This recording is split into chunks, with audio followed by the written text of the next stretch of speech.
This, or these I should say, are Ford Rangers, the most popular pickup truck in the UK today. Now, if you're in the market for one of these, do not skip this video because I'm going to take you through all the common problems. Unlike the other video reviews that you watch, we're going to get into the nitty gritty, what goes wrong, so you can judge for yourself whether or not this is a reliable truck. Let's go.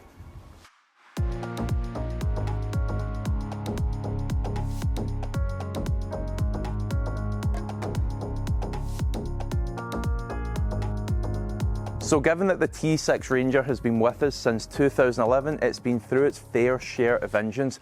So what we're going to do here is talk through the most common ones, the ones that you're likely to find on the used market today, particularly here in the UK, and speak about what tends to be problematic with them. Let's start with this, the 3.2 litre 5-cylinder. So what actually goes wrong with them then? Well, first thing, the intercooler lines. The pipework leading to and from the intercooler can get little cracks in it. These cracks then propagate and it can lead to the engine running really quite rough and maybe even limp mode if it's bad enough. So unfortunately, those lines lead to the turbo, and that can also have some problems on this engine. Usually what tends to happen is the bearing itself can let go and you end up with the fins contacting the outer shell of the turbo. Obviously that leads to complete failure, so watch out for heavy blue smoke and lack of performance when accelerating. We'll talk a bit more about that when we get out on the road.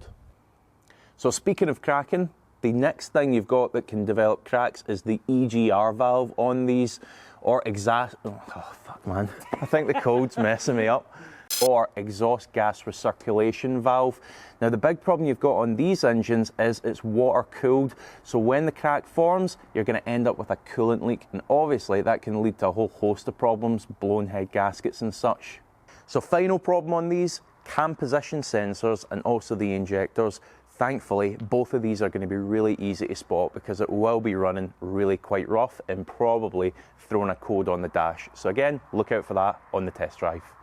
So next super common engine is the 2.2. It's quite a bit like this 3.2, but a 4-cylinder. Really likely you're going to come across this one, so let's talk a bit about that. So being similar to the 3.2, what you want to be on the lookout for here are the blown turbos, the Egr valve failures, and also splits in the intercooler tract. We've seen all these before, and we're probably going to see all of these once again. So on the gearbox front, you're going to have one or two gearboxes mated to either of those engines. It's either going to be this, the 6-speed automatic, or you could get a 6-speed manual. Now that manual gearbox is a hard-wearing workhorse of a gearbox, no real problems to mention there. The auto is too, but with some torque converter issues. So watch out for a slipping sensation that comes from the gearbox on that test drive where the RPMs seem to increase, but the speed doesn't. Also look out for any unintentional wheel spin. Problems again with the brain behind the torque converter can cause a sudden internal traction to be achieved when it hits about 2000 RPM, and the result of that is it's going to spin the wheels, so watch out for that. So before we move on to the facelift Ranger, I think it's prudent to stop here and talk about one of the biggest problems you're likely to see with a Ranger from this era. But before we do, quick favour to ask of you guys, if you're getting value from this, please do hit the like button so others can find it as well. And also, we create these buyer's guides for every type of car, be it trucks, cars or supercars, and everything in between. So please do consider subscribing as well.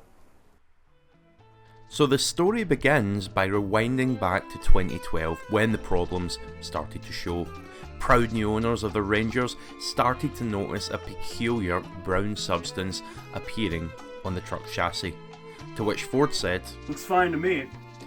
As the years passed, some of the chassis were starting to rot so badly that they were failing MOTs, yearly inspections here in the UK, to which Ford said, "They look fine to me." So at this stage, and rightly so, some customers began to dig their heels in and hold Ford to account, stating that the vehicles are being produced to an unsatisfactory quality due to insufficient underbody coating. To which Ford said, "Looks fine." You get the idea. Let's fast forward to the 22nd of January 2015 at precisely 9:32 AM when Ford said, "Wait a dang minute here, this is not normal." A leaked document now heavily buried showed that Ford was going to open 10 centres of excellence to rebuild the problematic Rangers. At Ford's discretion, it would either involve a chassis refurbishment or complete replacement. The whole process could take up to around 9 weeks, and they were even offering you a service voucher for your trouble. Lovely. There's just one more thing though. In the UK, you can't just go replacing chassis willy-nilly. There's a little organisation called the DVLA that might not be too happy if you do that unrecorded. So this is why so many Rangers have got a rebuild marker which states on the V5 Keeper document that it's been rebuilt either using used or new parts. All in all, it's a bit of a balls up on Ford's part, but the important thing is the support is there should you need it. That is unless of course they go back to the original idea of saying, Looks fine to me. about your 1-year-old rusted through Ranger chassis. End of story. So if the Ranger you're looking at is 2019 onwards, you're going to get one of these. You're going to get a 2-litre Eco Blue engine, the new range, and it's going to be in one of 3 guises, either 130, 170 or the twin turbo 210 brake horsepower model. So first problem, a bit like the older model, the crankshaft position sensor can go bad. Again, it's going to be really easy to spot because it's going to be running really quite rough. Secondly, some of the early built versions of these 2-litre engines had a horrendous thirst for not fuel, but coolant. Now Ford did replace a few of these under warranty and they would always just say they couldn't find where the coolant was going. But come on Ford, there's really only one place it can be going, and that's into the cylinders, which suggests a pretty serious internal problem. So be on the lookout for that, and maybe also ask that seller how often are you having to top up the coolant. Whether or not they're honest with you, well, that's a trickier question. Also on this engine, unfortunately, watch out for the classic turbo failure type symptoms, so heavy blue smoke and poor acceleration. It's not common on these engines, but there have been a few done under warranty, so just be aware. Also, when you actually get in there to replace that turbo, you tend to find the oil feed lines are leaking, so be vigilant of that as well. Have a quick look under the Ranger that you're looking at before you go the test drive, and also after, because savvy sellers will mop up mess before you arrive. So on your new facelift Ranger, you're going to get this, the 10-speed, yes, 10-speed automatic. Hell of a lot of gears and a hell of a lot of complexity in there, and with that complexity comes some complex problems. So there's a number of components in this gearbox, the valve body, the pump, the clutches and so on, that are known failure points unfortunately. But to be honest, any symptoms that you're going to get would need to be properly diagnosed. But what I can do is tell you what to look for when you go and view one. Basically any kind of abrupt behaviour coming from the gearbox, so any sort of stuttering, vibrations, sudden and violent gear changes, all of this signifies that there's almost certainly a problem internal to that gearbox, and quite honestly, if that's the case, it's well worth just walking away and finding one that doesn't have those issues. We can talk a bit more about it, but let's get out on the road and do it. Also means we can get the heater going on this 5-degree Scottish day.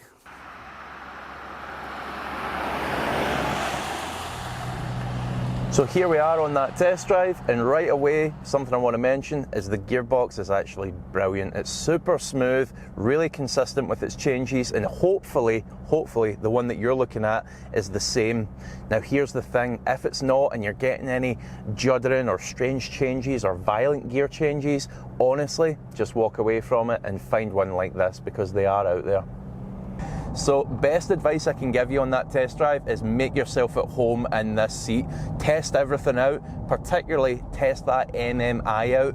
These screens are really known for either just blue screening and rebooting randomly, or just not coming on altogether, so make sure everything's working okay there. Next up, put your heated seat on if the one you're looking at is spec'd with it. Quite often you'll find the elements got damaged, sometimes by technicians kneeling on the seats, so make sure that that's working okay as well. And finally, check that the parking sensors work, again if you've got them, because quite often they didn't. And there you have it. You now have all the tips you need to go off and find yourself a brilliant Ford Ranger. But don't click off of this video yet, hang on and see how it scores in our reliability leaderboard. So how do we score the Ranger on a reliability leaderboard? Well, this is quite a hard one because it's going to depend massively on the engine that you choose, with the newer ones naturally being a little bit more reliable. But overall, we give the Ranger platform a pretty respectable 7.5 out of 10. There's a few issues as highlighted in this video for you to be aware of, but overall, they're pretty solid trucks. Now, thank you so much for watching, and we'll see you for the next video.